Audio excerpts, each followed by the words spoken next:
Russell Wilson and the Pittsburgh Steelers, two desperate parties coming together for a match made in desperation heaven. You don't need a football expert to understand that this is going to end poorly and most likely spectacularly so. Before we get into that though, let's talk about Russell Wilson. Dude has been a Pittsburgh Steeler for all of 9 minutes and he's already pandering to the fan base. Just take a look at whatever this is supposed to be. This is gross, and it just reeks of insincerity.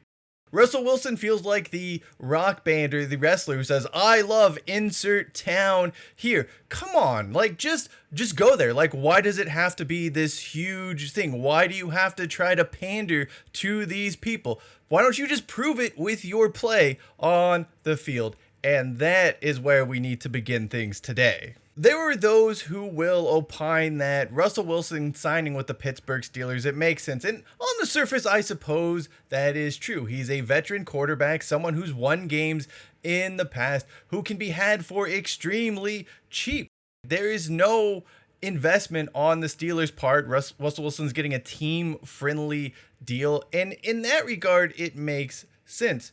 However, with Russell Wilson, you're getting far more than just some run-of-the-mill quarterback who might have starter upside. You're getting a passer who believes he should be the focal point of the offense. A passer who Let Russ Cook. It's still a thing everywhere he goes. This has followed him. Even when his performance has suggested maybe Russ shouldn't cook.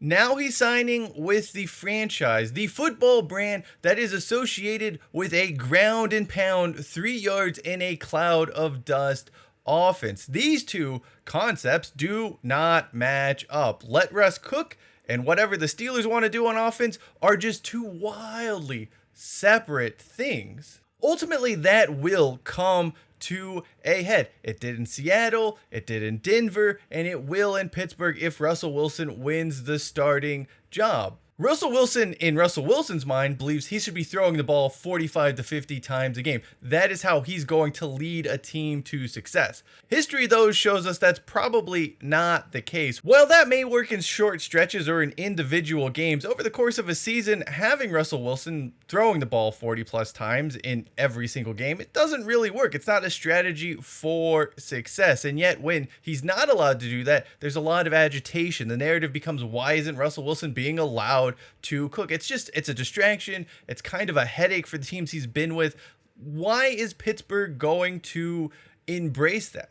Especially considering we know what the Pittsburgh Steelers are all about on offense. That, of course, is running the ball and running the ball a hell of a lot. Bringing in a guy who wants to throw more, who wants to be an active passer, just seems like a bad idea. Not even a bad idea. It seems like a terrible idea. You've added a combustible element into an offensive ecosystem that wasn't exactly thriving or stable in the first place. To that end, there are a few ways this relationship is going to work out. Probably the most likely scenario is that the Pittsburgh Steelers offense stutters when it's desperately trying to run the ball 50 times a game, and then the narrative, the voices, the loudness surrounding the Let Russ Cook movement will continue to grow, and you're just going to create this awful scenario where factions are ripping each other apart based on we need to throw the ball more, we need to run the ball more. It's just going to get ugly. And we all know, we know fairly confidently that behind the scenes, Russell Wilson is going to be opining that he needs to be more involved and the passing game needs to take precedent. And no, that's only going to grow if the offense struggles. On the flip side, maybe Pittsburgh builds their offense around letting Russ cook, and that also goes poorly, which in that case, there'll be a desire to, focus more on the run game, something that has not always gone well. When the Seattle Seahawks wanted to refocus on the run game, that was met with resistance. It just led to factions. It was a problem. And you're adding these two, I think, very distinct elements, distinct personalities, and you're just going to try to jam them together in Russell Wilson and what the Pittsburgh Steelers want to do. It's bad news. Look, I get both parties are saying the right things right now. Russell Wilson's going to come in. He's going to work hard. He's going to do what the team needs him to do. He said that throughout his entire career, by the way, and it's not always turned out to be true. That's just what he does. Like, he's just not this genuine person always. And he's going to say what he needs to say to get a job and to potentially be a starter in the NFL. For the Steelers, they're just looking for something at the quarterback position. Anything. Obviously, things have not gone all that well since Ben Roethlisberger has retired. We know Mason Rudolph is not the answer. I mean, sure, he played well, but we also have a fairly large enough sample size to show that was more likely just a fluky couple of games than it is this hidden gem of a passer finally developing into a starting caliber quarterback. Finally, the less said about Kenny Pickett, the better. I think we all sort of know where Kenny Pickett is at in his career development, and that is going to be career backup at best. So what we have here are these two really desperate parties coming together, and they're saying that they're going to make it work. They're going to figure out each other's flaws. They want to complement each other, right? They think that they can sort of come together and smooth everything out. It never works out like that, though. When you take two really dysfunctional parties, you take two dysfunctional individuals and you put them together and you force them into a relationship, the results end poorly. It never works out as you think it would.